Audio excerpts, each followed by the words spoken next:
Sandra, Cassie, kumusta ka na? Can you kindly remove your face mask? Paige, can you please... Maganda ka naman eh. Huwag ka nang... relax ka lang, Cassandra. The reason why we invited you over, because if you remember, during the joint committee hearing, we invited you twice. And then, you never acceded to the invitation of the joint committee hearing. And then, we issued a subpoena. And then, we elevated this issue on the Quadcom. You remember the time that you texted me, diba? And eventually you called me. And the reason why I'm trying to tell this, Mr. Chair, during the time that we have conducted that committee hearing, that joint committee hearing, Cassandra, in the spirit of transparency, Cassandra, I will tell the body that you texted me and you called me. Para at least malaman nila kung saan tayo magsisimula. But the reason why you called me is to ask for help kung ano yung dapat mong gawin. Am I right? You can answer. Yes po. Yes, at during our conversation, sinabi mo kung ano yung dapat mong gawin. Is this correct, Cassandra? Yes po. Alright. And sa text mo sa akin, no? And I know that this came from your heart, no? Sinabi mo dito sa text mo na, Hi Kong, thank you for the time to pick up the call. Sana matapos na po, puro na lang allegation. Pag-pray ko din po, maging fair enough. Din po, I'm not involved in politics and will not po. Ayaw ko din pong madamay sa away po ng malalaking tao. Mabuhay po ang Pilipinas, mabuhay si PBBM. So you texted this, di ba? You remember? And you were saying na ayaw mo ring may madamay na sa away ng malalaking tao. Are you referring to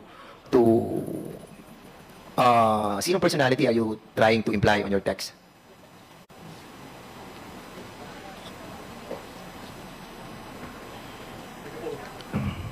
I invoke my right to remain silent po. I invoke my right Yes po. to your right. Okay, so kasi simple lang naman yung tinatanong ko kung sino yung mga malalaking tao ba ng mga Chinese o malalaking tao ng mga Pilipino? Mga politician ba ang sinasabi mong ayaw ma-involve sa away ng malalaking tao? You can answer directly, no? I mean, there's nothing wrong in saying, kasi sabi mo Pilipino ka, di ba? And I will show you, Cassandra. This is the certificate of your naturalization nung papa mo. And we were able to get that during the time of 1978, he applied for the naturalization. And thereby, when you born in year 2000, you are a Pilipina. Di ba? So, Pilipina ka. So, maaring sa dugo ay Chinese ka, pero sa puso at isipan, Pilipina ka. Am I correct? Opo. At saan ka madadamay ng mga away na sinasabi mo sa text mo sa akin? I never replied, di ba? Hindi ako nag-reply sa'yo eh. Because I really don't want you to answer back on my cell phone. What I wanted is for you to appear on the committee and to answer to all of us. So, sino? Mr. Chair, I invoke my right po to remain silent po. Congressman Fernandez, if Yes, I may. Mr. Chair. Yung tanong ni Congressman Dan Fernandez ay hindi naman incriminating. Dahil ang tanong niya, kaninong away? Is that an incriminating statement?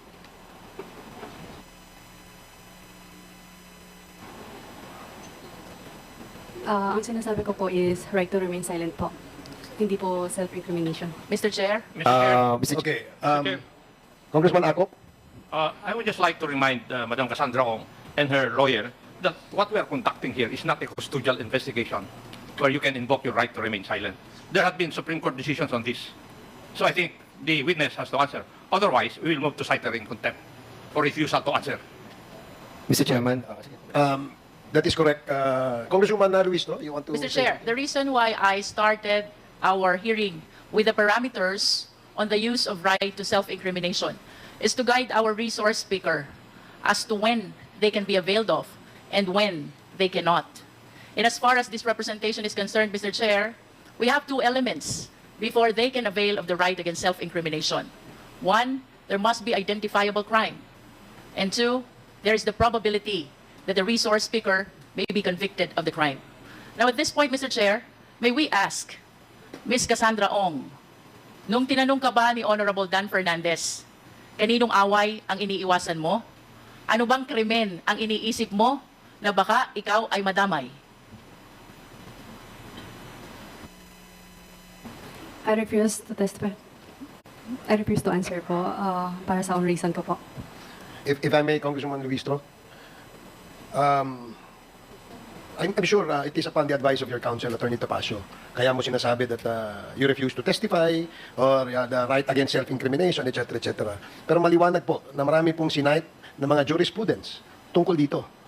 And we don't want to, we are very lenient to your client, Attorney Topacio. And because of that leniency, we allowed her to appear before us so that we can propound questions related to the alleged crime that she has committed. Under the jurisprudence that was cited by Congresswoman Luistro, meron pong identifiable crime. And we don't want the committee to be compelled to cite her in contempt. Because as it is, she is already detained in the House. And once the committee rules on citing her in contempt again, she probably would stay in this detention facility much longer. Kaya please, advise your client to cooperate. As long as her rights are not violated, we will continue to ask her questions. At yung mga tanong po na yan ay related po sa investigasyon na kung saan ay mayroon pong operasyon ng illegal na pogo dito sa ating bansa at si Cassandra Leong ang muka o ang representasyon o representative nitong mga pogong ito. Kaya yun ang gusto po naming malaman, Attorney Topacio. Please, advise your client. Yes, Cassandra, naintindihan mo ba yung sinabi ko? Yes po. So, sasagot ka na, Cassandra. Mr. Chair, pwede po ako mag-excuse sa sarili ko ng like 10 minutes lang po. Excused for 10 minutes? To consult with your lawyer? 10 minutes. Yes po. The chair, is that too long? I mean, that's too long. 5 minutes. You can consult any member you wish to consult. Kung yan ang problema. Kasi if you give you 10 minutes, alam mo, kanina pang umaga itong ating mga resource persons naghihintay. Yeah. In fact, we started 10 o'clock, tuloy-tuloy po, at wag mo nang i-delay. Simple lang naman po yung tanong. Yung tanong Check. ko ay related po doon sa iyong involvement dyan sa Lucky South 99. And Mr. Chairman, I think the resource person must consider na, well, she's not special.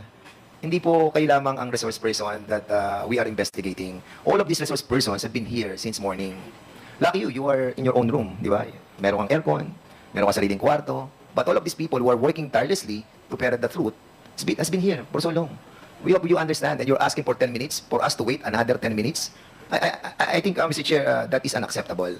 And if I may ask, can we ask Attorney Topacio? Yes, you may. What's the reason, Attorney Topacio, that you are asking for a 10-minute suspension?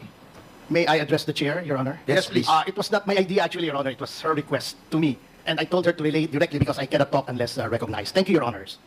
Thank you, Attorney Topacio. Congressman Fernandez, please proceed. And, Cassandra, what is the reason for a 5-minute suspension that for you to talk to your lawyer?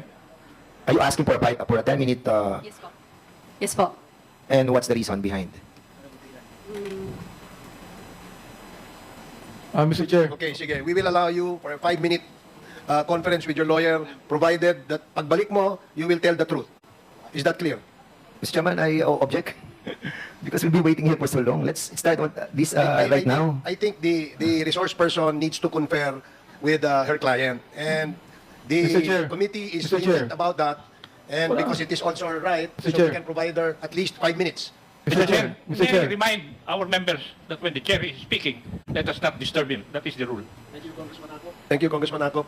Thank you also, Congressman Abante. Well, So- Mr. Chair, I'd like to find out who is Congressman Akop referring to. I am one of the chairman of the court committee. Yes, 1 minute And I have suspension. the right. 1 minute.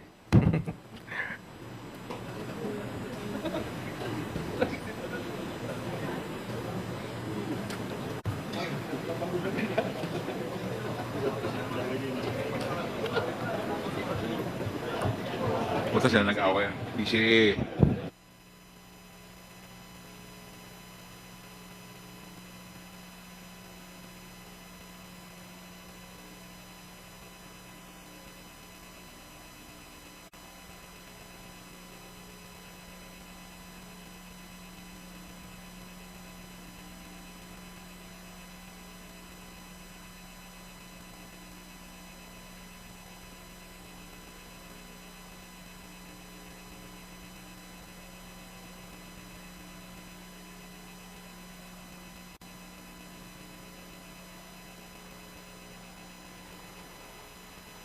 Hearing is resumed.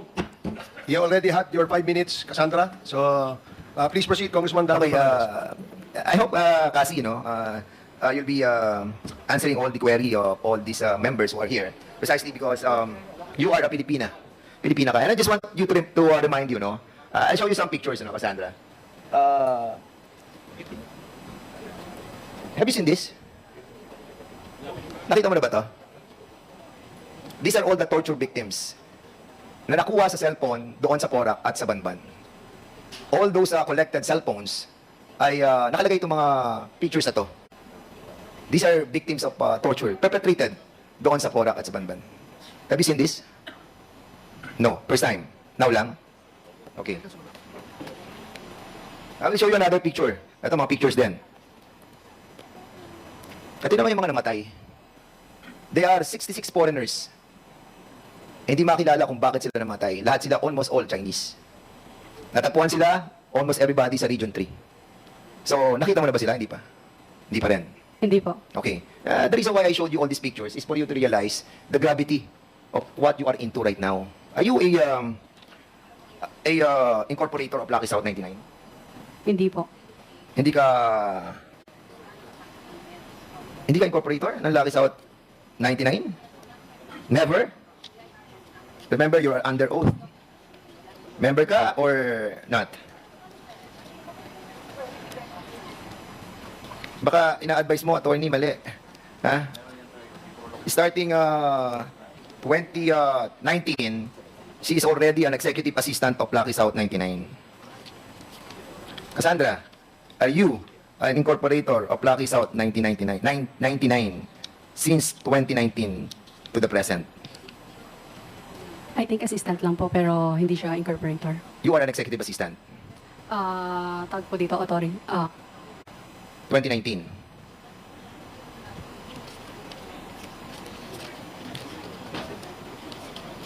Tama, Cassandra? Okay.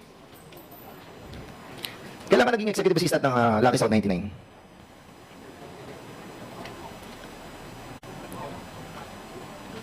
Kung pagbabasihan natin yung mga dokumento, November 2019, incorporated ka na doon. And you were like 19 years old during that time. Am I correct? Correct? Yes po. 19 years old. 19 years old. Paano ka nakapagtrabaho sa Lucky South 99? Mr. Chair, I refuse po to answer. Mr. Chairman, Mr. Chair, point of order. point of order. What is the point of order of Yeah, Mr. Chair, I'm getting confused. With all due respect to Attorney Topacio, every time Chairman Dan gives a question, it seems that it's Attorney Topacio answering. So I think we should. No, I've been watching you, and you've been whispering. So can we please give the resource person the opportunity to answer truthfully? Attorney Topacio, may we ask you to refrain from answering in behalf of your client? As we clearly stated earlier, the role of the counsel is only limited to advising your client of his or her constitutional rights in this committee hearing. So, Cassie, ikaw ang sumagot. Okay? Yes. Thank you. Attorney Topacio, with all due respect, I mean, I don't mean no offense to you, but it's just that let's allow the resource person the freedom to explain her side and to explain how she's involved or not involved in this situation, because this is her opportunity to clear her name. Thank you very much, Mr. Chair. Okay, kasi sino nag-recruit sa'yo sa Lucky South 99? I refuse to testify po. Okay, yun ang una mong yun ang una mong trabaho sa Lucky South 99? I refuse to testify po. Sorry, Mr. Chair. Tinatanong ko lang kung ano yun ang una mong trabaho. Pwede mo naman sabihin iba ang trabaho mo, di ba? Anong unang trabaho mo sa buhay mo? Pasensya na po ulit. I refuse to testify po. Saan ka nag-college? This will not incriminate you. It will po. What? Ang tinatanong ko, saan ka nag-college? I refuse to... Sabi mo, Pilipina ka, di ba? Did you study in the Philippines? I refuse po to testify po. Attorney Topacio, let this be a warning to you to please allow your client to respond to the question. We will, these are simple questions. Tinanong lang, saan siya nag-aral, saan siya nag-college? Right against self-incrimination? Please. This is a warning, Attorney Topacio. And let her answer. Kasi, Mr. Chair. sagot mo lang ng tama ito dahil yung tanong na kung saan ka nag-aral ay hindi naman incriminating sa'yo. Bakit refuse to answer? Pagpipilitan kami i-contempt ka. Mr. Chairman, parang Yes, yung sa paper ni Cassandra, pero nakagad sagot ng tinuturo ni Attorney Topacio eh. Di ba? So I will give you another chance, Attorney Topacio. Mr. Chairman. Please proceed, Congressman Fernandez. Okay, I'll be asking Ronaldin Baterna. Ronaldin Baterna. In the last hearing, you were testifying, no? During that time, you told us that you have a checking account. And this checking account, yung checking account na pinirmahan mo, sinabi mo binigay mo kay Cassandra, di ba? At yung milyong-milyong piso na dumaan doon sa checking account, sabi mo, ibinigay mo kay Cassie. Is this correct?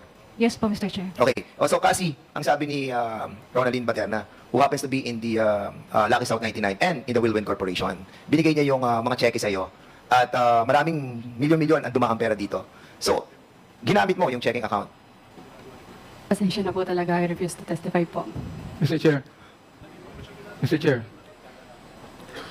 We'll change na lang the question. If she feels that it will incriminate her, we will With be... the indulgence of Congressman Fernandez. Yes, is this a short interjection? Mr. Chair. Please proceed. I move to cite Cassandra in contempt. Second, There is a motion to cite Cassandra Ong in contempt for Mr. Chairman, violation of Section 11, Paragraph A and C of the Rules of Procedure governing inquiries in aid of legislation. Duly seconded. Do I hear any objections? Hearing none. Mr. Chair. Apologies, Mr. Chair. This is not an objection, but just a manifestation. In the spirit of due process, may we ask that the witness explain why she should not be cited in contempt? If she has any reason We'll give her whatsoever. that privilege. As, Thank you very much, Mr. Chair. Chairman, Picture 3. Picture 3. Kamo kaya na kay JR. Picture 3. Chairman, just a point of clarification. Okay. Okay, Congressman Paduano. Thank you, Mr. Chairman. Mr. Chairman, before we rule with the motion that was made by Chairman Co-Chair Abante, kasi there's a contempt order now for Ms. Cassandra Ong, in which her violation is refusal to be present in the previous hearing until he was cited in contempt, Mr. Chairman. Now, what will happen to that first contempt order of this committee, Mr. Chairman?